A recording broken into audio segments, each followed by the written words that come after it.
This article, The Ringer. Mm-hmm. Why was that so important for you? I mean, do you have any regrets from that article? And the reason why I say that, because sometimes, like, even in this conversation, right, there might be something we're saying, we're having a good time, and then you're like, damn, like, I shouldn't have said that, or maybe I should have said it this way. Yeah. But the biggest takeaway for a lot of people was like, yo, it's not a quarterback, it's me. Yeah. You know, is there any regrets, or is there anything that you would change there? My thing is this: if I said it, I meant it. But there's always a time, like I'm the guy. This is, if I had to just sum it up for you. If I want to say F you, I got no problem saying F you and letting the world hear that.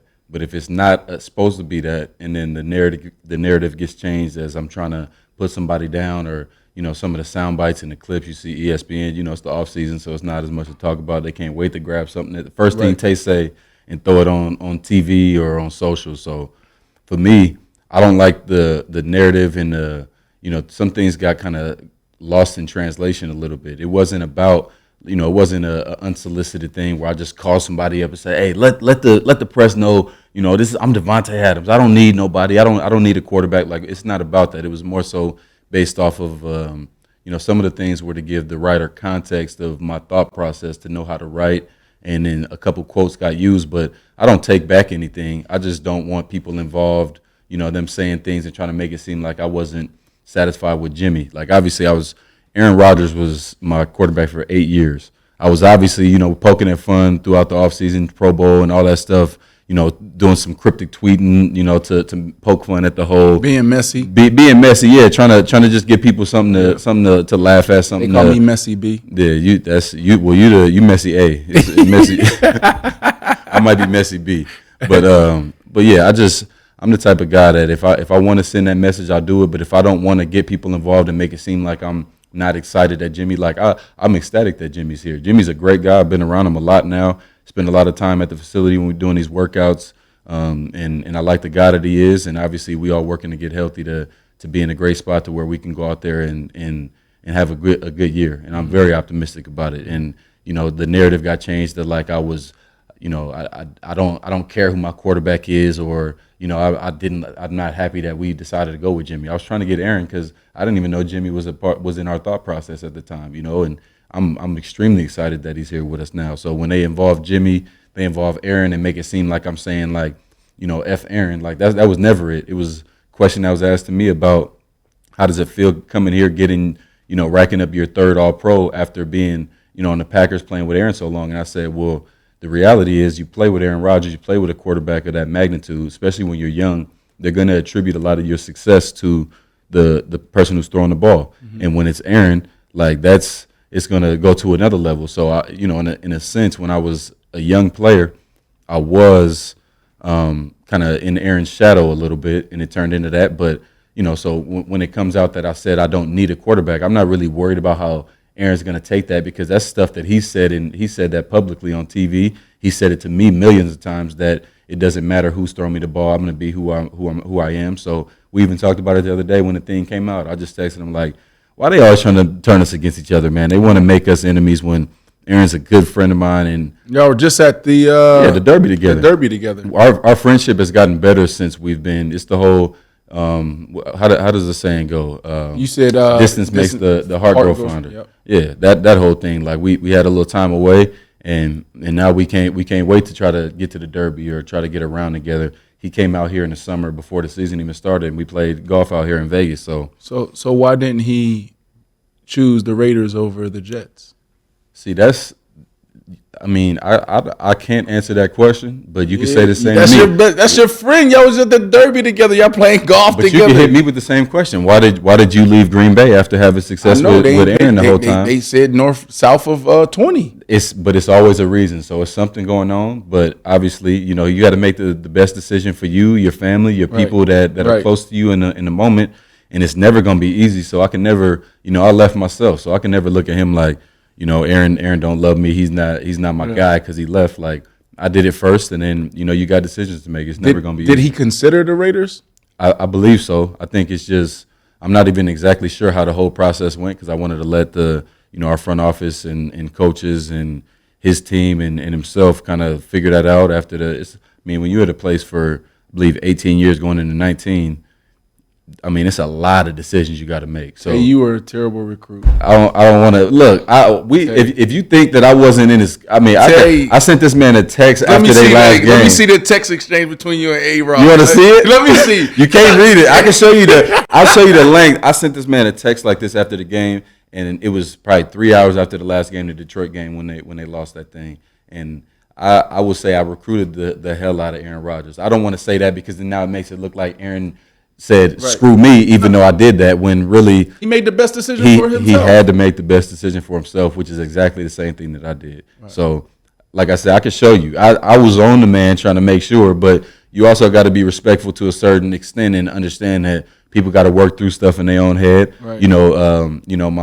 My old offensive coordinator from Green Bay, Nate Hackett, is out there, so the football aspect comes in too, like, familiarity and the comfortability with that coaching staff. So having him in the room, I'm sure, is a piece for him that allowed him to make that move too. But I never say, Aaron, why you didn't decide to come to me? I let him know I was highly interested in him coming, and he had some decisions to make, whether that was retirement, staying in Green Bay, or going elsewhere, and that's never easy. Has he? So you were a terrible recruit, getting him to the Raiders. All right, but we are happy with Jimmy G. Jimmy G is one of the most winningest quarterback and most efficient passers. And great dude. Great teammate, great leader. You talked about that in the Ringer article. So we are happy, all right? We ain't getting too messy over here. We just like to have real conversations. So we are happy with Jimmy G, but we didn't know Jimmy G was available, so we got to have this conversation. So you were a terrible recruit to get your guy of 8 years to the Raiders. Was he a terrible recruit to get you to do the darkness retreat in ayahuasca? Has he ever tried to recruit you? Bruh, tell the truth, bro. Have you ever done ayahuasca or thought about it? Bruh, I mean, you can call me whatever you want, but if I had to, you could offer me $1 billion, a whole B right now. I have no idea what that is. You never had a conversation with him? I leave that type of stuff to the people that's on whatever it is. I promise you, if you put $1 billion in cash on this table right now, spread it out right now, I had to walk out. I couldn't tell you what it is. Can we get some more ice? We got to have another drink because we talk about A-Rod right now. Ayahuasca, darkness retreat. Yeah, I didn't get invited to that. All right, really quickly, because let's hit A-Rod real quick and then get off of A-Rod, and let's talk about the future, and let's talk about some things that people really want to hear. I got a car picking me up, by the way. So that's right. Just so they know. There you go, Lobos. Bro, he's different, but I like him. I love him. I like him. Honestly, it's a lot of people in my circle that you got to learn to love. And that's because I'm not the type of dude, I don't just meet guys in the league and just gel with them right out the gate. Like, I don't go looking for that.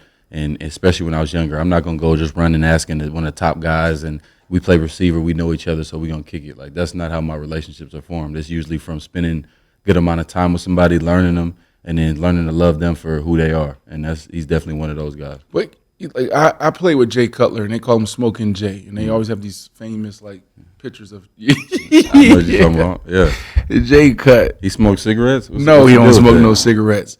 But this dude is one of the smartest people I've ever been around, and he was always seeing around the corner, right?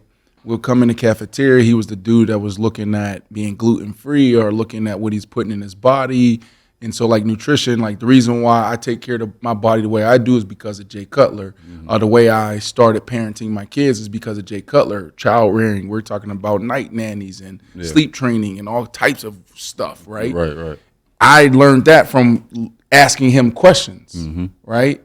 But sitting at in the cafeteria or in the locker room, or maybe we're out at dinner or something on a double date, and hearing him talk about different things in the books that he was reading. Can you give the Jets fans out there, or just the world, a little glimpse of who Aaron Rodgers is? Because I feel like, I don't know if he's misunderstood, and I asked him this question. He sat with me gracefully. He blessed me with his first sit down as a Jet. And I asked, that was my first question, does he feel misunderstood? But I don't know if he's misunderstood or understood. I mean, based off of the common feeling about him, I would say that he's definitely misunderstood. He's a guy that is very he's like an ogre. You remember in Shrek when they say I'm like a ogre has layers like an onion.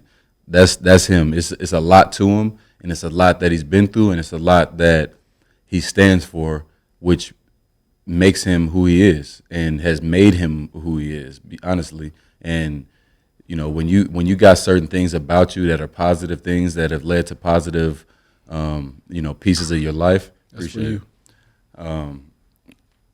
Sometimes you got to just say, forget what everybody else talking about. Like that, this has made me, and it's made me the man that I am. And unless you're a horrible human because of that, which I would never say any of the things that I know about him and have learned about him will make him a horrible person. You got to just stick to what makes you you and what has led to your success. And if you're a bad guy, but you've done things that have got you in a position where you're successful, then I would say that you have to worry about being a good guy, because that doesn't trump that. Mm-hmm.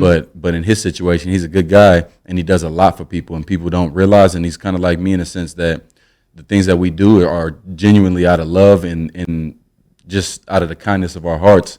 So you may not even know about 90% of the moves that he makes to help people, or the people that he helps, the way he treated people in the Green Bay facility, the relationship he had with one of the special needs guys that in Green Bay, like they had a legit friendship that nobody would ever understand unless you were on that team and you were in that building. So he's a very unique person that, like I said, has a lot of layers to him, and you may not like every layer, but he's unapologetically him, and I'm the same way. I pride myself on being who I am, regardless how people feel about it, and I just try to be the best person, obviously. And so yeah, I say he's definitely misunderstood.